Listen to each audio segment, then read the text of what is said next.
Yeah.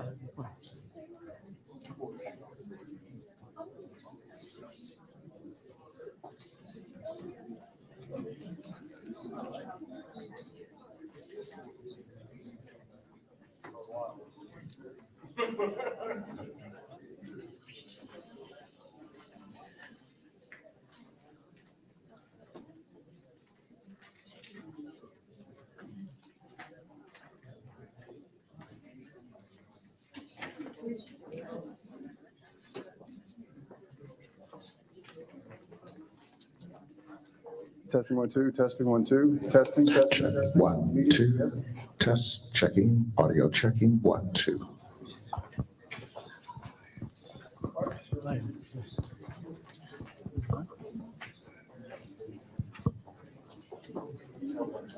Are you guys getting to sing?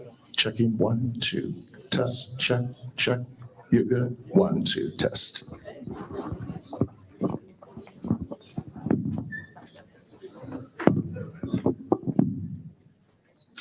You could, if you can't, yeah, put your line on the speaker.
My name is Dr. Terrence.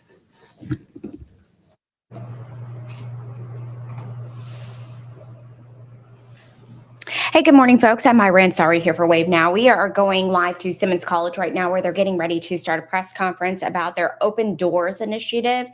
This is going to help the homeless in our community. Let's listen in. Cosby is known for his start on time and end on time, so we're only 3 minutes late. So we're going to get this thing started right now. Again, I am Dr. Rick Smith. I serve as the Senior Vice President of Institutional Advancement and Administrative Projects at Simmons College of Kentucky, Louisville's HBCU. I'd like to go ahead and get us started here. We've got a short program. I'd like to now call to the podium our Chief of Staff, Ms. Myra Rock, and she'll get us going with the welcome.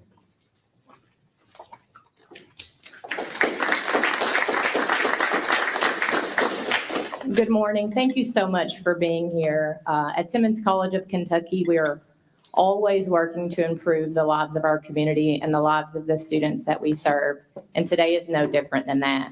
We're really excited to share with you a groundbreaking initiative, one that we believe is at the first of its kind for an HBCU. And we thank you for being here with us. I'd also just like to take a moment and recognize some of our dignitaries. We have Congressman John Yarmouth, Mayor Craig Greenberg, I believe our police chief is here. Yep. Yeah, good timing.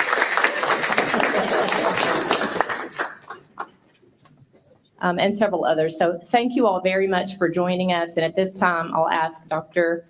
Frank Smith, Senior Vice President and Chief Operating Officer, to come up. Let's give our Chief of Staff a hand. We're grateful for Ms. Rock and all that she has brought to our institution. And as we move into this press conference today, it is very important that Louisville, the Commonwealth of Kentucky, and the nation understands that Simmons is here as Louisville's HBCU. And we are committed to a trajectory of working with our city, working with our community to help uplift our community. So as Louisville's HBCU, we urge that you see us as a solution-centered institution. And there are things that we are already doing with our degree programs and with the scholars that we have attracted from local, from regional and national institutions to come and plant their mailbox here in Louisville. And so we are on a trajectory of working to help deliver services and programming, academics, you name it, as a tool in Louisville's toolbox. Many years ago, we only heard of Simmons, but with our leadership of our president, Dr. Cosby, we are hearing the history, we're hearing the future of what Simmons brings to Louisville's table. And so today, it is exciting that we are yet looking at another matter of our community and how we as an institution can play a pivotal role in being transformative. I want you at this time, if you would direct your attention to the TV here as we begin to share a video about someone who is coming on board with us here at Simmons. And before that plays, know that we are excited about establishing an Open Doors initiative. And it is the first program of its kind at any HBCU in the nation that will help address the challenges of houselessness, working with the unhoused in our community. And we're excited to have Dr. Lester, who you'll hear more about today, who is coming on board as an acclaimed authority, author, and passionate activist on this matter. Would you give our attention now to this video? My name is Dr. Terrence Lester, and for the last decade, I've dedicated my life's work to the plight of homelessness in the U.S., launching national campaigns that advocate for those who are unhoused, while also leading a nonprofit organization called Love Beyond Walls. This work has ensured that those experiencing homelessness have access to sanitation, housing, and a communal space where they are seen, heard, and included. I've also launched the nation's first museum that represents the subject of homelessness and have given talks in many spaces to lift up the voices of those who are oftentimes invisible. This community needs dignity, and with both professional and lived experiences, I'm excited to join the work of an HBCU right in Louisville, Kentucky. Simmons College of Kentucky has one of the greatest comeback stories in American history, educationally speaking. Located in the same city as Breonna Taylor, the institution itself was without a campus for 84 years, a campus that was lost and built by those who were enslaved. I mean, essentially, the college itself was unhoused. People did not see value, but a small group of people saw enough value to build again. Simmons became the last designated HBCU in 2015, even though it could have been designated as such in 1965. But now, having found its home again, it is our duty to create the type of programming that opens its doors so that those who are also unhoused can have access to education and find a home in an institution that is passionate about educating those who need a comeback. What does it mean to be seen?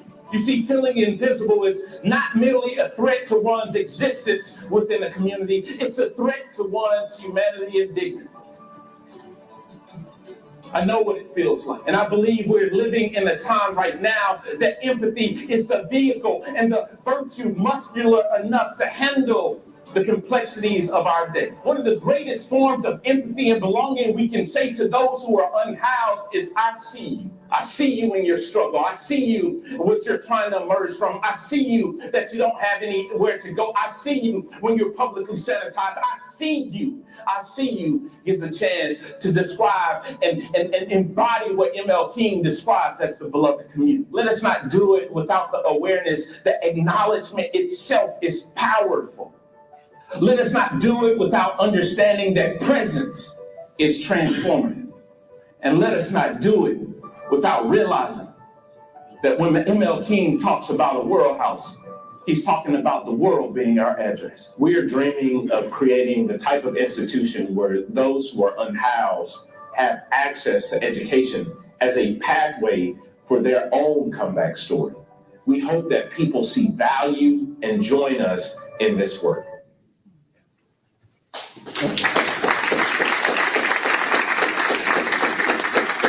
We're in for a treat. I want to ask Dr. Cosby if he will come at this time and give formal introduction to our newly acclaimed professor here at Simmons. Dr. Cosby.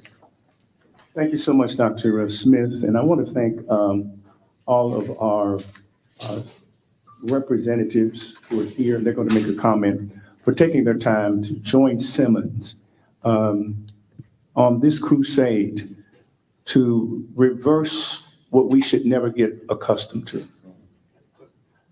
It was an anomaly for me as a child to see houseless people. I wanted to be an anomaly for my granddaughter. I do not want her to grow up thinking that it is normal for people to be unhoused. I'm going to date myself, but how many of you remember a television program called The Munsters? Okay. There was Herman, his wife, grandfather who was a vampire, and Eddie, I think it was a werewolf. And the only normal person in the house was the niece, Marilyn. But the Munsters felt sorry for her and thought she was the one that was abnormal. And they thought she was abnormal because the Munsters were the ones that was abnormal. And I do not want us to have the Munster syndrome in Louisville. It's not normal to have homeless and houseless people on the street. And because that is our passion at Simmons College, to reach out to the least of these in our community, we are fortunate to have to join part of the Simmons team, perhaps the foremost scholar, activist, practitioner, a person that houselessness was a part of his lived experience, who is in complete solidarity with those who live out on the streets with signs. He is their advocate. And he's probably one of the premier academicians, PhD scholar, who at one time was houseless. He hails from Atlanta, Georgia. And if you Google the Houseless Museum, and I'm not sure the exact name, but the Houseless Museum in Atlanta, he is the visionary behind the first museum in the country to highlight houselessness. And Dr. Terrence Lester, scholar, has agreed to join the Simmons team to mobilize Simmons and the Black community to join with those who've been on the front lines of this fight for many years, to make a difference so that when people across the country are looking for solutions and remedies, they will report and they will focus on America's premier HBCU, Simmons College of Kentucky. Won't you receive my brother, my friend, and new faculty person, Dr. Terrence Lester.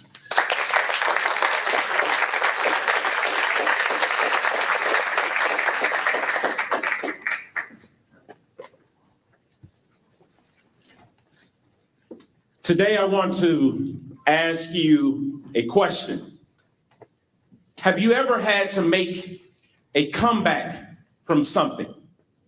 In fact, I would argue that it's not a single person in this room who hasn't had to make a comeback from something in their life. While each of us may have faced different and unique challenges, the truth is that we've all had to find our way back from something. Some people today have made comebacks after a long week or a life-changing year. Others have made a comeback from a health challenge. Some people have had to recover from the loss of a loved one, a transitional period in life, or a brief bout with sickness. Whatever the comeback, I would argue that there's one common thread at the substratum or foundation of each comeback story. And it can be described in one word. That word is support. I know what it means to make a comeback rooted in support.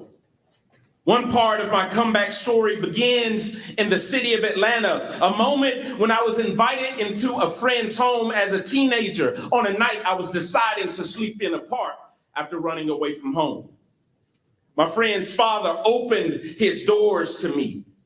I was facing poverty, and not just economic, social poverty, emotional poverty, spiritual poverty, a poverty that erodes the very fabric of a person's life when you are left without. When I describe poverty, I'm talking about poverty as being a lack of access. It's a context all too familiar in Black and brown communities.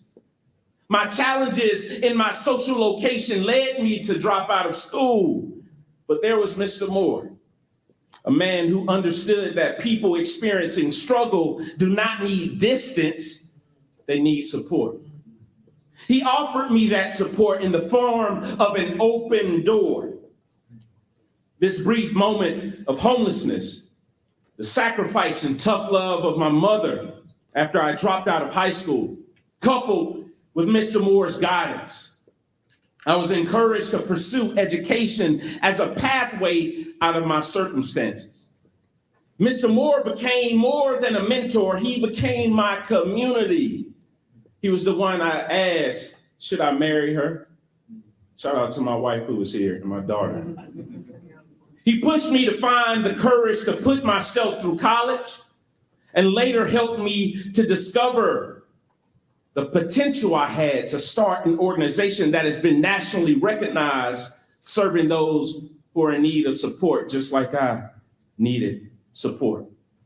I went from being a high school dropout and experiencing homelessness briefly as a teenager to obtaining 5 degrees ranging from counseling to public policy and social change.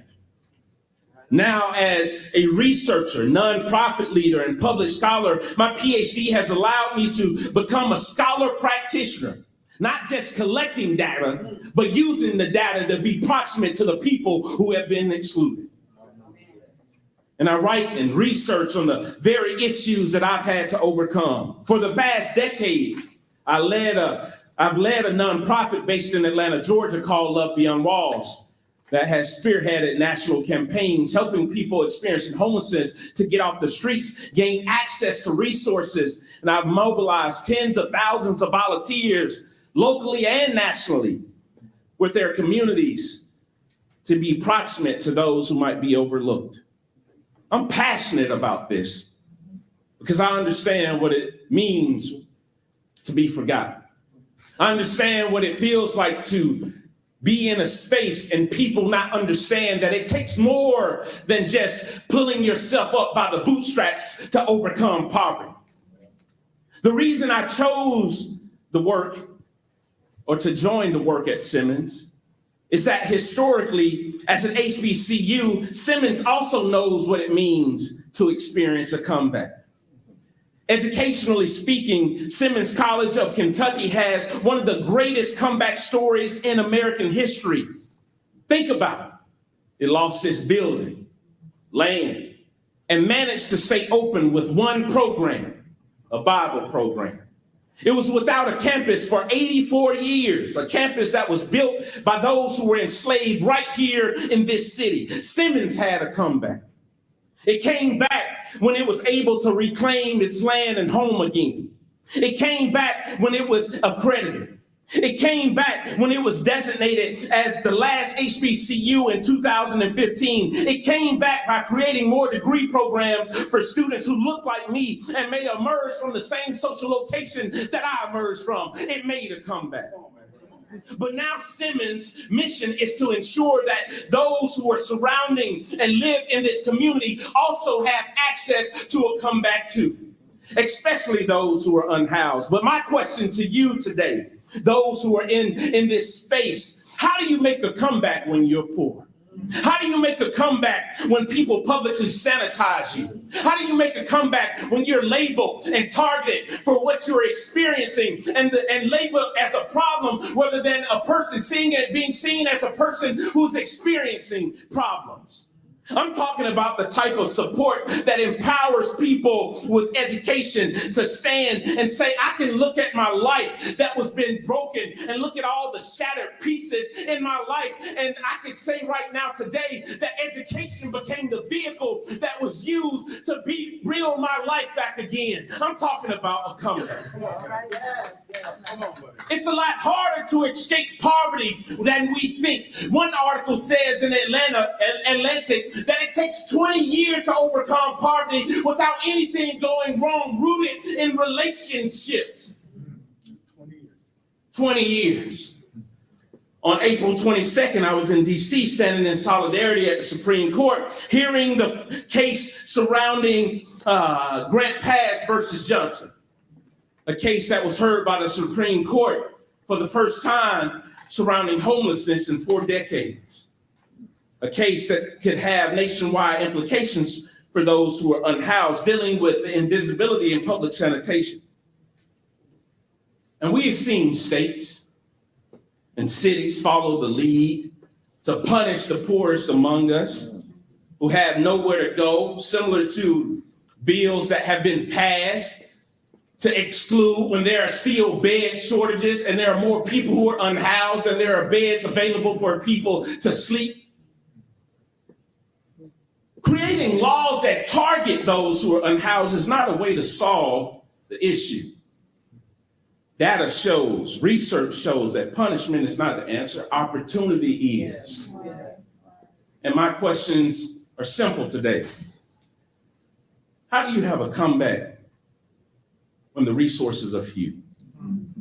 How do you have a comeback when public sanitation is growing, not just in this city, but all around the country? How do you have a comeback when you're a target for your experiences and have been used, your experiences have been used against you? When I go out and give public lectures, I like to say that homelessness is one of the only justice issues where you can be labeled for something that you don't have and then punished for trying to survive it. If I didn't have a truck, you wouldn't call me truckless. If I didn't have on shoes, you wouldn't have called me shoeless. But somehow we have used the labels to define people, ultimately to discard them. We need a comeback. And I'll tell you, you can't come back when doors are closed to you. Doors are closed when you try to enter space and wash your hands during COVID. Doors are closed to you when you try to access public spaces to find limited beds. Doors are closed.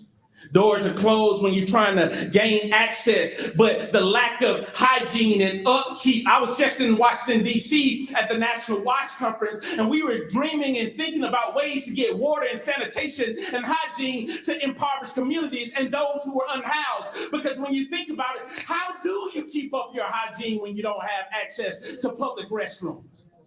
How can you walk into a building or a space and give a job interview when you don't have access to showers? How can you keep yourself up and be presentable? One friend that I met on the streets was said, man, I feel ashamed of myself because I know I smell bad. And these are real stories. In 2022, an analysis of homelessness in Louisville was given by the Coalition for the Homeless, and they reported homelessness was up 41%. Jesus. And in my scholarly opinion, historically, there are two mass homelessness eras. And I think that we're headed into another mass homelessness era, and it's an era of unaffordability. We're starting to see a rise in people who are becoming unhoused for the first time because they can no longer afford to stay where they live. But what I see is not a deficit. I see 7,000 to 10,000 possible comeback stories. I see 7,000 to 10,000 possible students. I see people who are in need of an opportunity to make a comeback. But you can't make a comeback when you're targeted and excluded. Most times when we think about homelessness, we think about homelessness being two things: space and support. Space, where can those who are unhoused exist? Support, who and where will the unhoused receive support, whether housing, shelter, or medical? But I think we have an opportunity to create something that can contribute to the end of homelessness, and that's substance. Substance. It's a pathway to empowerment beyond housing and wraparound services for those who are unhoused. What if we created an opportunity for those who are unhoused to pursue education? We got to grapple with this, you all. Because if you get housing and you get wraparound services, what if you want to pursue a career where you can make a salary, an income that will be able to support you and give you the type of foundation you need, where you don't have to have a handout anymore because we're empowering you? People need a comeback. And so we are dreaming about creating a program right here at Simmons that would open its doors to help those who are unhoused have access to college. The first of its kind in the HBCU, which is both historic and important because 50% of the population that is unhoused are Black and brown. Education is a pathway to empowerment.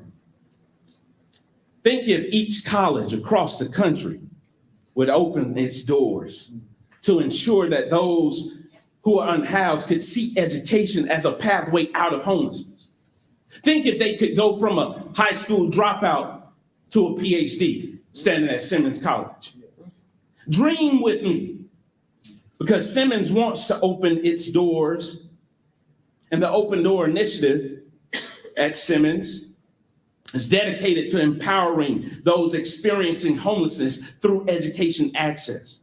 Let's dream for a moment.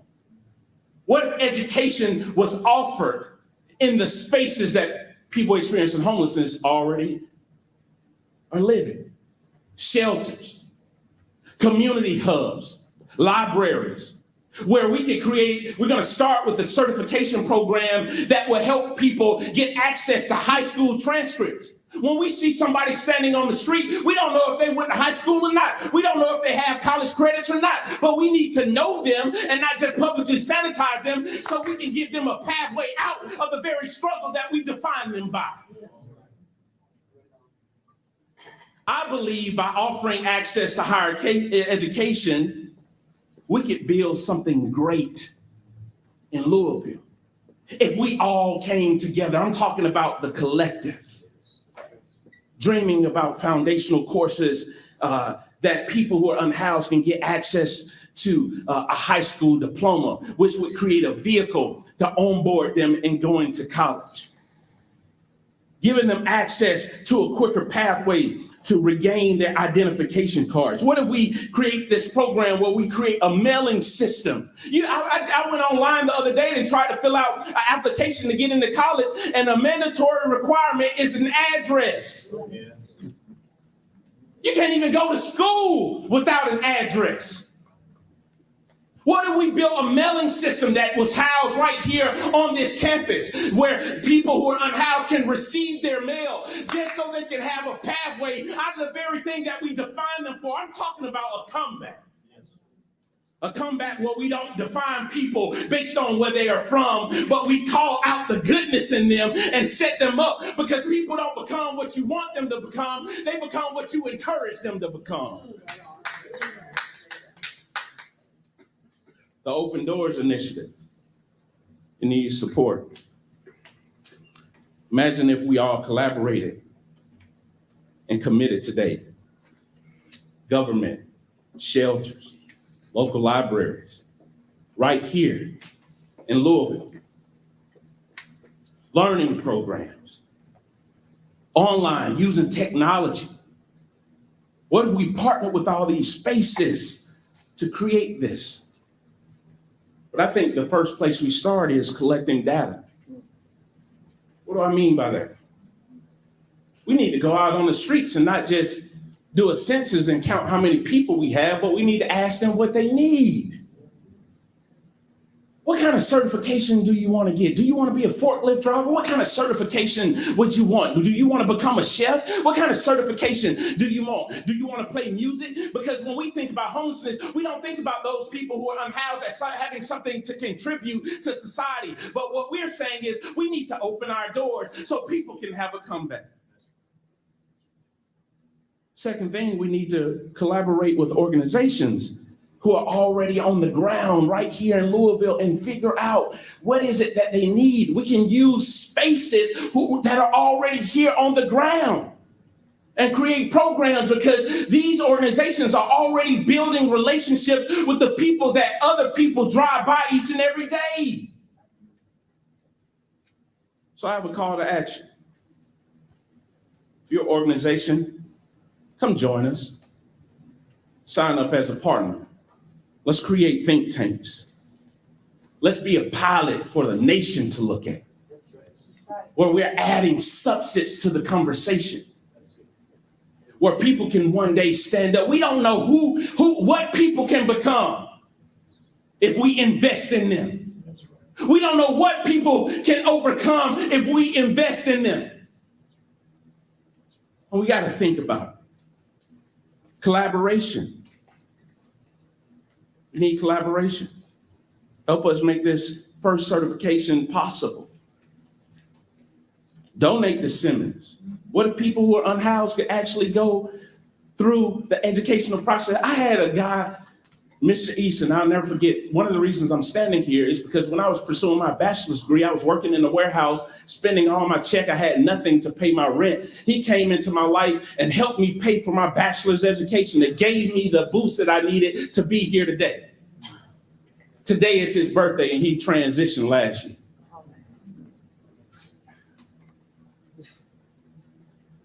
Thank you, Mr. Eason.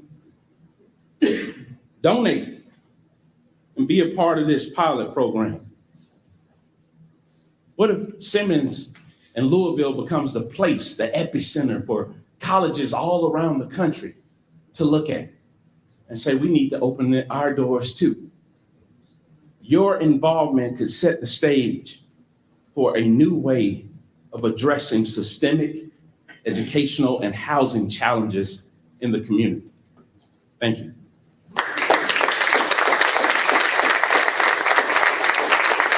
Let's give it up to Dr. Lester. Thank you.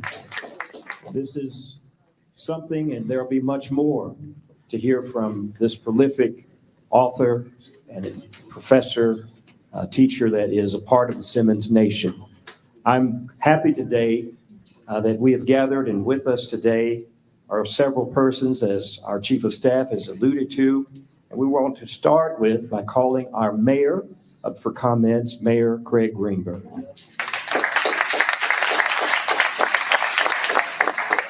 Thank you very much, and good afternoon, everyone. Dr. Lester, welcome to Louisville. So glad you're part of the community, and so glad that you're part of the Simmons College of Kentucky comeback. As you described, there is so much that Simmons has accomplished over its history, and I'm so excited to continue to support Simmons however I can, however Louisville Metro government can, however the city of Louisville can on its comeback. You heard about some of the great things that it's doing. I'm also excited as part of your comeback, you now have a residential dorm for students to live on campus. That's an amazing and important part of the comeback.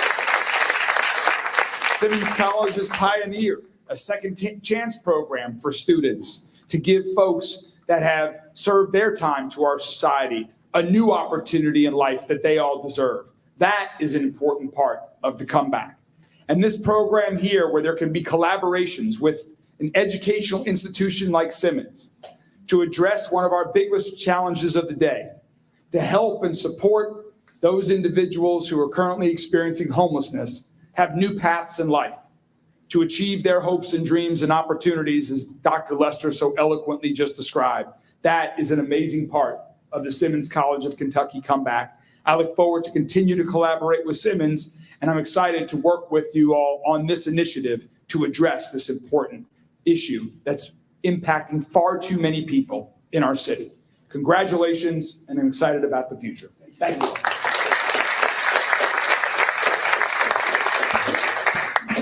We're grateful also today to have a staunch supporter of Simmons over many years in the person of our former Congressman John Yarmouth. Thank you. It's wonderful to be asked to speak after being out of Congress for 2 years. Somebody still wants to hear from me. That's very comforting. Appreciate that. Dr. Lester, let me welcome you as well. One of the things that I learned in 16 years in Congress was that the Congress is not exactly the repository of all wisdom. We're asked to deal with the most intractable problems you can imagine, the most complicated issues. Now today, things like artificial intelligence and how that's going to impact our world. And none of us really knows much about those things. Where do we get that knowledge? Where do we get that wisdom? A lot of times we look to our universities because that's where the real thinking goes on. And basically, government has become primarily a funder, but we need to know what the best way to spend the taxpayers' money is. And often that comes from, again, our academic institutions. It was 2005, I believe, that a few blocks from here, I walked around with Dr. Cosby, and he explained his vision for Simmons. I wasn't even a candidate then, I don't believe, for my first race, but it was pretty obvious that he had a vision that was something that this community would benefit from from generation to generation. And 19 years later, I think we've seen so much of that come to pass. And now with the institution of this new Open Door initiative, we're seeing another way in which Simmons can make a real contribution to not just students at Simmons, but also to the community at large and to the country. So I'm thrilled about this new program here, and I'll just say amen to all the suggest the active action plan that you have. I think that this is something the community can and should embrace, and I look forward to seeing the benefits of this for many years to come. So thank you for coming to Louisville. Thank you to everybody at Simmons for putting this into play, and this is a great day for our community.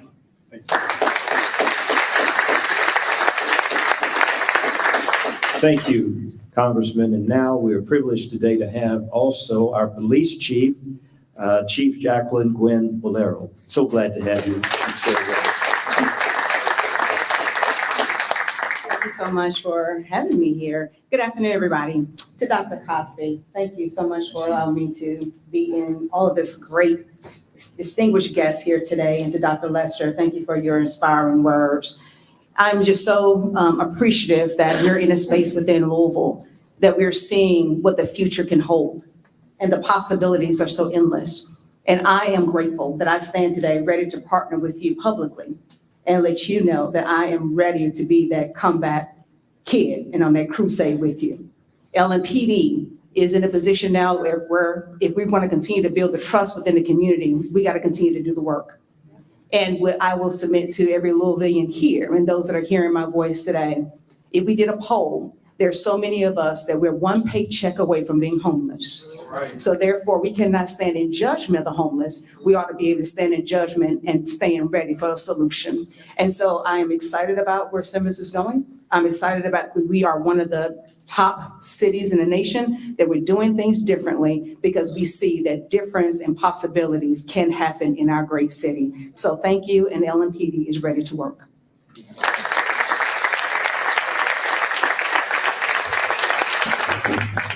There are various organizations in Louisville, as Dr. Lester said, that are so important to this work, and we would not dare launch this Open Doors initiative without making sure that these organizations have preeminent space in our thinking and their brain trust and wisdoms that they have learned. We want that to be a part. One organization is the Coalition for the Homeless. And we're glad today to have with us Natalie Harris, who will share words as we're working together. I just want to start by saying that if you are not proud to have Simmons as part of our community after being here today, you have a heart of stone. This is amazing. It is amazing to see institutions that have not done this work in the past to step forward and say that they're going to make a change in our community. I want to talk about something that happened 5 years ago. The Coalition for the Homeless and dozens of partners came together to create a plan to end young adult homelessness here in Louisville. And I'm talking people who are 18 to 24 years old. Through that, we were able to create partnerships and bring over $3 million a year that come into Louisville to address this issue, but it's not enough. Right now, I asked for the wait list. We have 146 young adults between 18 and 24 here in Louisville right now who are waiting for a safe place to come indoors. This does not mean it's time to give up. It means it's time to do more. And our goal is to make sure that every young person in this city not only has a safe place to sleep, but an opportunity to engage in their community through education and employment. Our research shows that young adults who get engaged in one of these ways before they turn 24 are 10 times less likely to be the victims or the perpetrators of crime, and also equally less likely to have to be on government assistance at some time in the future of their life. So I cannot think of a better opportunity to invest in the future of Louisville than the Open Doors Initiative. Simmons College is just not looking around at the community to try to decide what is the problem that someone else needs to solve. They are stepping up and saying, we're willing to take the lead, be with us, partner with us. And I have to say the Coalition for the Homeless is very excited about that opportunity. And we will be there to help in any way we can to advocate for policy change, for additional funding, and additional partnerships. So I'm going to start that right now with my last statement, which is that everyone who's in this room, everyone who hears this from somewhere outside this room, we encourage you to be part of this change, to be thinking about the children and the young people who will be our future in Louisville. So thank you. Thank you for this opportunity. As I stated earlier, we're excited about these partnerships, and there may be other organizations that are represented here today, but we thank you for coming and sharing in this press conference. As was stated in the beginning, we have the Open Doors Initiative, where we're wanting to look at ways of getting all of the citizenry of Louisville that are unhoused to think about higher education. But beyond that, Simmons is also cultivating and developing special academic programming toward this. And we have been blessed to draw into this institution another scholar who has come on board recently is our Vice President for Academic Affairs, who has been our Chief Academic Officer working to develop and design programming and opportunities. Dr. Javan Reed is that person who came to us from 3 other HBCUs he has served, and now he is with us here at Simmons. PhD, planted his box here in Louisville, and is working with the Louisville educational enterprise through Simmons. Would you welcome at this time, Dr. Javan Reed? Thank you, Dr. Frank Smith, and thank you so much, Mr. President and Dr. Lester. I'm just truly excited about what's about to take place. So thank you all for being here. I want to say that Dr. Lester will give leadership to a new curriculum here which is designed exclusively to foster inclusive education practices and policy reform. This new degree concentration will bring new real-world insights and advocacy experiences into the classroom. And it is my esteemed honor and privilege on behalf of the academic community to welcome this distinguished scholar and professor and practitioner to Simmons Nation. So Simmons Nation, would you please give Dr. Lester a hand? Dr. Lester is indeed a strategic thinker with a proven track record in public policy development. He has a passion for social justice and the ability to inspire students to become agents of change for this community and beyond. He will give leadership to the development of public policy and social change concentration under the Bachelor of Arts in Interdisciplinary Studies here at Simmons College of Kentucky. Now, this Bachelor of Arts in Interdisciplinary Studies degree here is unique. It is an innovative program designed to offer students a comprehensive education in multiple disciplines. This program emphasizes exploration with various academic fields, promoting interdisciplinary thinking and fostering well-rounded individuals with a deep understanding of social justice and a commitment to positive change. We're really excited about the innovation of this curriculum, and we're really excited to welcome this scholar. And again, I believe on behalf of all of the faculty, we're just so grateful for our president and his leadership, but not only allowing us to practice what we do within this educational institution, but to lead. And I just want to say thank you again for all of you that's willing to support this initiative. Thank you so much. As we close out this press conference, again, we'd like to thank Dr. Terrence Lester for being here with us. I remember when Simmons first secured HBCU status in 2015, I was euphoric. And I shared with Brother Mayor, thank you so much for all you're doing for Simmons. But I shared with some of the city leadership, business leadership, elected officials, Louisville has an HBCU. And the overwhelming response I received at that time was this: number one, what's an HBCU? And once I explained what an HBCU is, the second question was this: why do we need an HBCU?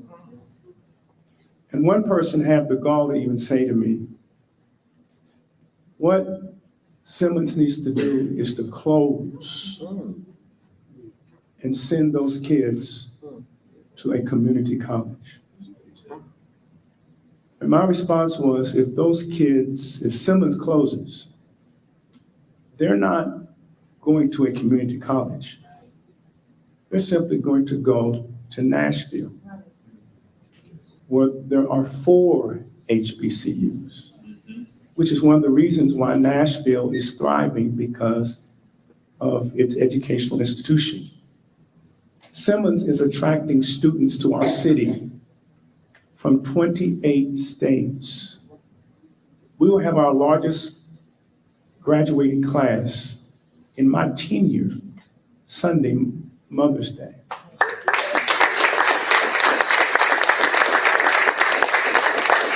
And these students will come to our city, and it's our hope, and I know with our mayor that it's the goal of our city to not only bring them here, but to keep them here.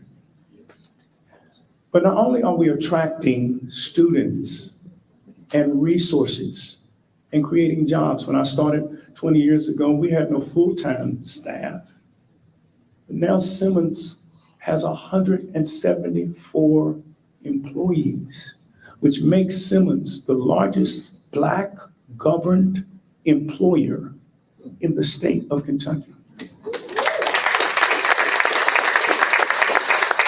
In addition to that, we're bringing in scholars, Dr. Lester, Dr. Javan Reed, Dr. Betton, and perhaps the premier historian on the issue of racial justice and white Christian nationalism in the country. And this is not mere hyperbole.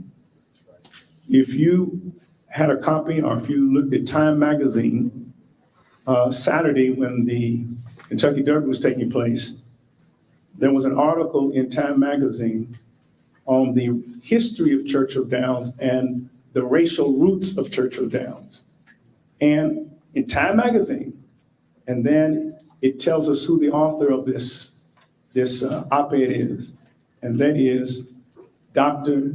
Jamar Tisby, Simmons College of Kentucky.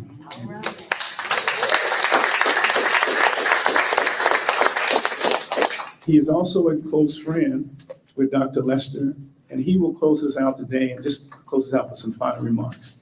Dr. Terrence Lester, Jamar Tisby. Greetings. I'm honored to be here. Dr. Terrence Lester is a friend, a brother, and now I'm proud to call him a colleague.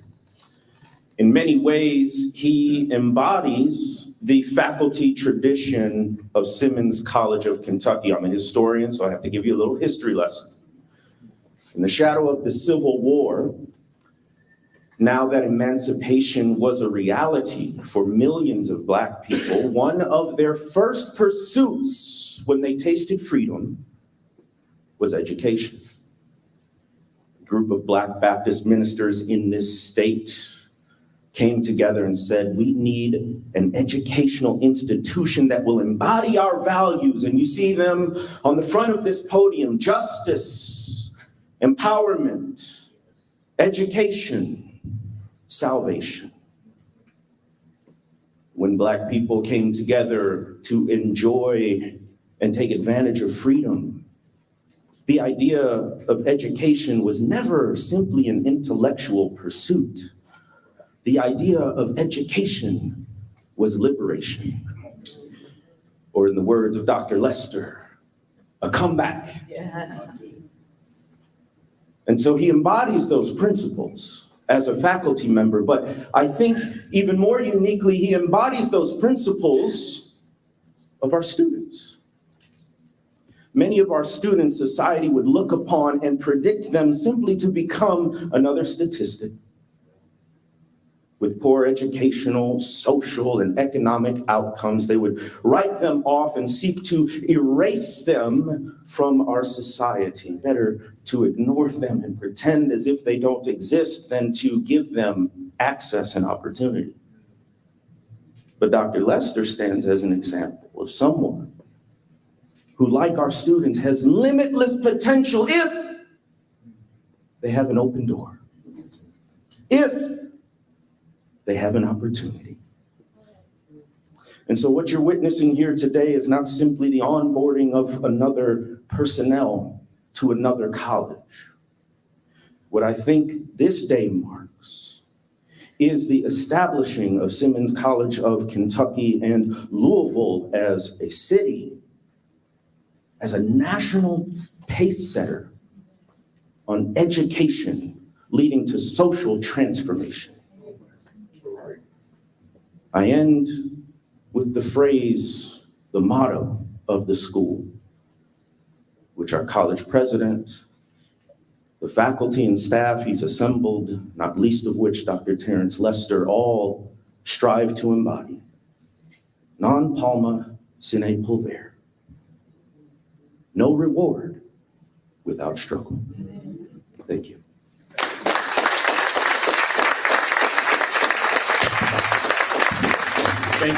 Thank you, Dr. Tisby. But we're preparing to close out. Are there any questions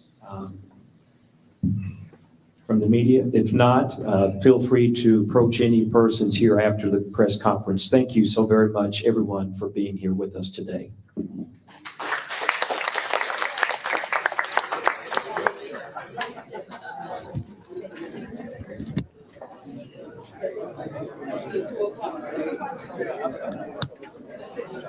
Good meeting you. Thank you for volunteering.